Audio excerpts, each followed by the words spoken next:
اعوذ باللہ من الشیطان الرجیم بسم اللہ الرحمن الرحیم۔ معزز سامعین و ناظرین السلام علیکم۔ یہ میرے اس چینل کا پہلا ویڈیو ہونے والا ہے۔ ہمارا یہ چینل جو بھی ویڈیو آپ کی خدمت میں پیش کرے گا انشاءاللہ تعالی اس میں وہ چیزیں بتائی اور سکھائی جائیں گی جو کہ کتابوں سے ثابت ہوں گی، یا تو حدیثوں کی کتاب سے، یا پھر اولیاء کرام کی کتابوں سے، یا پھر بڑے عامل اور عالم لوگوں کی کتابوں سے، علماء کرام کی کتابوں سے۔ آج کل دیکھنے کو مل رہا ہے کہ کوئی بھی آ کر سوشل میڈیا پر طرح طرح کے ویڈیوز بنا کر لوگوں کو گمراہ کر رہے ہیں۔ کسی چیز کے بارے میں بھی لکھ کر سرچ کیا جائے یا بول کر سرچ کیا جائے تو اس کے بارے میں کوئی نہ کوئی کسی طرح کا عمل بتا رہا ہے، کوئی وظیفہ بتا رہا ہے۔ نہ دیکھنے کے اعتبار سے بولنے والا شخص یعنی جو عمل سکھا رہا ہے یا وظیفہ سکھا رہا ہے کسی طریقے سے اسلامی لگتا ہے، اور نہ ہی کسی طریقے سے اس کی باتیں سچ لگتی ہے۔ کبھی کسی ویڈیوز میں کوئی کسی کو کروڑ پتی بنا رہا ہے تو کوئی فوٹو کے ذریعے سے محبوب اور محبوبہ کو قریب لا رہا ہے، کبھی کوئی دشمن کو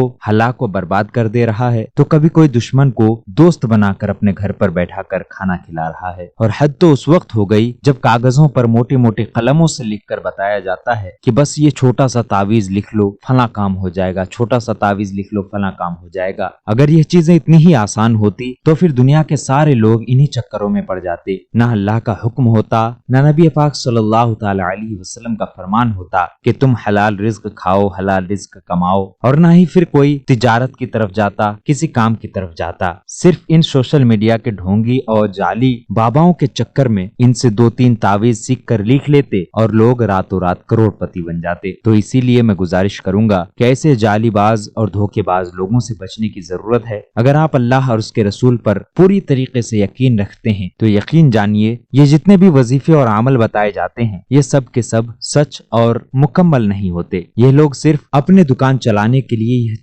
یہ کام کر رہے ہوتے ہیں، اور ان کے بولنے کا انداز بھی ایسا ہوتا ہے کہ اچھا خاصا انسان بھی ان کی باتوں کو سن کر پگھلنے لگتا ہے اور پھر ان کو فالو کر کے ان کے بتائے گئے کاموں کو کرنے لگتا ہے۔ اگر عمل کرنا اتنا ہی آسان ہوتا تو پھر کسی کو استاد بنانے کی ضرورت ہی نہ پڑتی۔ ہر کوئی انسان کتابوں سے سیکھ کر یا پھر ویڈیوز سے دیکھ کر عمل کرنا شروع کر دیتا اور سب کے سب عامل بن جاتے۔ کچھ دن پہلے میں نے یوٹیوب کے ذریعے سے ایک ویڈیو دیکھا جس میں ایک ایسا انسان جو کہ دیکھنے کے اعتبار سے کسی طرح سے بھی اسلامی نہیں لگ رہا تھا، وہ بتا رہا ہے اپنے فون میں ایک فوٹو نکالا ہوا ہے اور کہہ رہا ہے کہ دیکھو میں صرف اس فوٹو کے اوپر دم کروں گا اور یہ فوٹو میں جو انسان ہے وہ دوڑتا ہوا بھاگتا ہوا میرے پاس آ جائے گا، اور لوگ ان کو مان بھی لیتے ہیں۔ میں ان کو بتا دوں کہ یہ سب جھوٹ ہوتے ہیں، بس آپ کو اپنی طرف اٹریکٹ کرنے کے لیے، اپنی طرف بلانے کے لیے یہ سب کی جاتی ہے تاکہ آپ ان کو دیکھیں، ان کے دکان چل سکے۔ اسی لیے ایسی چیزوں سے باز رہیں، انشاءاللہ تعالی کامیاب ہوں گے۔ ابھی میں آپ لوگوں کو وظائف کرنے کے کچھ ضروری آداب بتانے والا ہوں کہ آپ جب کوئی وظیفہ کریں گے، کوئی عمل کریں گے تو کس طرح سے آپ کریں گے،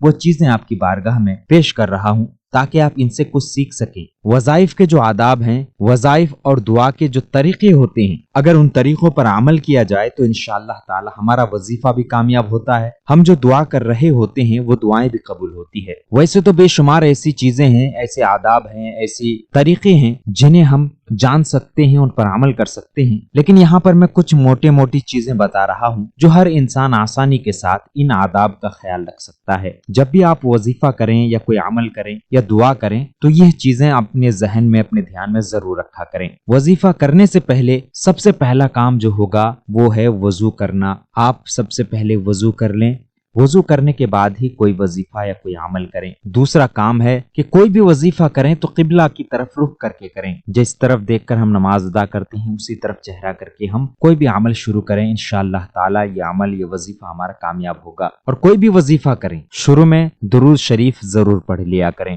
اگر آپ کو درود ابراہیمی یاد ہے جو نماز میں ہم درود شریف پڑھتے ہیں تو وہ زیادہ بہتر ہے، وہ آپ پڑھ سکتے ہیں۔ وظیفہ کے اعتبار سے جس وظیفہ میں 3 مرتبہ پڑھنے کے لیے کہا جائے اس میں 3 مرتبہ پڑھیں، کسی میں 1 مرتبہ پڑھنے کے لیے کہا جائے تو 1 مرتبہ پڑھیں، یعنی جتنے مرتبہ پڑھنے کے لیے کہا جائے شروع میں اتنے مرتبہ درود ابراہیمی یا کوئی دوسری درود شریف آپ پڑھ سکتے ہیں۔ ان سب کے بعد کامل اعتماد اور پختہ یقین رکھا جائے اللہ کے اوپر، یعنی آپ کوئی بھی وظیفہ کریں تو آپ کے ذہن، دماغ، دل میں بس یہی پختہ ارادہ اور پختہ یقین ہونی چاہیے، کامل اعتماد ہونی چاہیے کہ اللہ تبارک و تعالی پر میرا پورا یقین ہے، کہ میں یہ وظیفہ کر رہا ہوں، اس کے ذریعے سے اللہ میری مدد فرمائے گا، کیونکہ بے اعتمادی اور غفلت کے ساتھ پڑھا ہوا وظیفہ ضائع اور بیکار ہو جاتا ہے۔ جس وظیفہ کو اللہ کے اوپر بغیر یقین کیے، بغیر پختہ ارادہ کیے کیا جاتا ہے، وہ برباد ہو جاتا ہے، بیکار ہو جاتا ہے۔ حضور اکرم صلی اللہ تعالی علیہ وسلم اور صحابہ کرام اور اولیاء کرام کو عمل کے شروع کرنے سے پہلے ہر روز ایصال ثواب کیا جائے، یعنی جب بھی آپ عمل یا وظیفہ شروع کریں تو سب سے پہلے نبی پاک صلی اللہ تعالی علیہ وسلم کی طرف لو لگا کر، اس کے بعد صحابہ کرام کی طرف، اس کے بعد اولیاء کرام کی طرف لو لگا کر ان کو ایصال ثواب پیش کی جائے۔ اس طرح کرنا وظیفے اور عمل کو طاقت دیتا ہے، وظائف اور اعمال کی طاقت کو بڑھا دیتا ہے۔ کسی جاندار کی تصویر،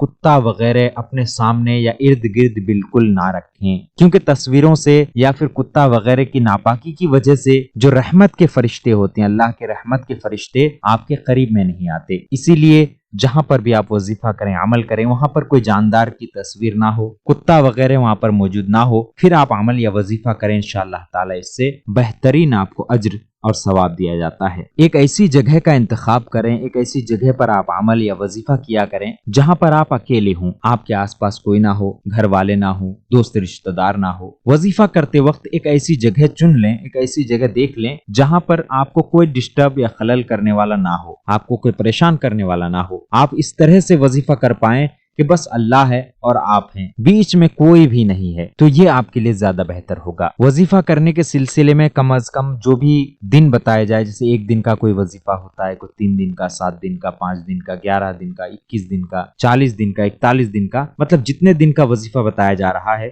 اتنے دن آپ کو مکمل کرنا ہے۔ جو وظیفہ آپ شروع کریں گے وہ اس وظیفہ کی تعداد کتنے دن کی ہے، اتنے دن آپ کو وہ وظیفہ پورا کرنے ہیں۔ بارگاہ حق تعالی میں جب آپ وظیفہ کے لیے بیٹھیں گے اور اللہ تعالی سے دعائیں کریں گے تو عجز و انکساری ہونی چاہیے، اپنے اندر ایک چھوٹا پن ہونی چاہیے کہ میں اللہ سے مانگ رہا ہوں۔ تکبر، گھمنڈ والی چیز آپ کے ذہن میں نہیں ہونی چاہیے۔ نہایت ہی خشوع اور خضوع کے ساتھ اللہ تعالیٰ کی بارگاہ میں وظیفہ پیش کرنی چاہیے، دعا کرنی چاہیے۔ پھر آپ دیکھیں آپ کی دعائیں کیسے قبول ہوتی ہیں، وظیفے کیسے قبول ہوتے ہیں۔ کسی بھی وظیفہ یا عمل کو کرنے سے پہلے صدقہ ضرور نکال دیا کریں۔ صدقہ نکالنے پر جو بھی بلائیں اور جو بھی مصیبتیں اس وظیفہ کے بیچ میں آنے والی ہوتی ہے وہ تمام کے تمام ٹل جاتی ہیں، اور وظیفہ اللہ تعالیٰ کے قریب پہنچتا ہے، اللہ تعالیٰ کے پاس پہنچ جاتا ہے، اور جو بھی آپ دعائیں کرتے ہیں بیچ میں کوئی بھی رکاوٹ نہیں ہوتا۔ اسی لیے صدقہ و خیرات ضرور کر دیا کریں۔ اب صدقہ و خیرات کتنا کریں یہ آپ کے اوپر ہے، آپ کے مناسب کے اوپر ہے، یعنی آپ کی حیثیت جتنی ہے اتنے آپ صدقہ اور خیرات کر سکتے ہیں۔ کسی غریب کو ایک وقت کا کھانا بھی کھلا سکتے ہیں، کسی غریب کو 11 روپے، 21 روپے، 51 روپے یا اس سے زیادہ یا اس سے کم دے سکتے ہیں، اس نیت سے کہ میں یہ صدقہ نکال رہا ہوں فلاں وظیفہ کے لیے، فلاں عمل کے لیے۔ بس یہ نیت آپ کے دل میں ہونی چاہیے اور صدقہ و خیرات آپ نکال سکتے ہیں۔ جب بھی آپ کوئی وظیفہ کر لیں، عمل کر لیں، تو اس کے بعد آپ بار بار اللہ تعالیٰ کی بارگاہ میں دعا کریں۔ جب اپنے مقصد کے لیے دعا مانگے تو ایک ہی مرتبہ دعا مانگ کر بس نہ کر دیں کہ میں نے تو وظیفہ کر لیا ہے، ایک مرتبہ دعا کر لیتا ہوں بس ہو گیا۔ اللہ تعالیٰ کے پاس مانگتے رہیں، گڑ گڑا کر خدا سے دعا مانگے، کیونکہ اللہ تعالیٰ کے پاس زیادہ مانگنے والوں کو اللہ پسند فرماتا ہے۔ بار بار اللہ سے اللہ کے نام کو لے کر آپ مانگیں گے تو انشاءاللہ تعالیٰ یہ باتیں اللہ کو پسند آتی ہے اور اللہ تعالیٰ ان دعاؤں کو جلدی قبول کرتا ہے۔ اور ایک اہم اور ضروری بات یہ ہے کہ جب بھی آپ کوئی وظیفہ یا عمل کریں تو اپنے بھائیوں کے لیے، اپنے رشتہ داروں کے لیے بد دعا والی عمل یا وظیفہ نہ کریں، یعنی ان کو برباد کرنے کے لیے، ان کو نقصان پہنچانے کے لیے وظیفہ بالکل بھی نہ کریں۔ ایسا وظیفہ نہ کریں جس سے آپ کے گھر والے، آپ کے بھائی بہن یا آپ کے رشتہ دار یا آپ کے آس پاس کے لوگ، آس پڑوس کوئی پریشانی میں آ جائیں۔ ایسا عمل یا وظیفہ بالکل بھی نہ کریں۔ بس ذہن میں یہ ہونی چاہیے کہ اگر کوئی غلط کر رہا ہے تو یا اللہ ان کو صحیح راستہ دکھا دے، صحیح راستے پر چلا دے، یہ نیت ہونی چاہیے۔ انشاءاللہ تعالیٰ پھر دیکھیں آپ دوسروں کے بارے میں بھلا سوچیں، اللہ تعالیٰ آپ کا بھلا کر دے گا۔ جب آپ کوئی وظیفہ کرنے والے ہوتے ہیں یا عمل کرنے والے ہوتے ہیں، وہ کتنے دن کا بھی ہو سکتا ہے، 3 دن، 5 دن، 7 دن، 11 دن، 41 دن، 21 دن، تو جتنے دن تک آپ عمل یا وظیفہ کر رہے ہوں گے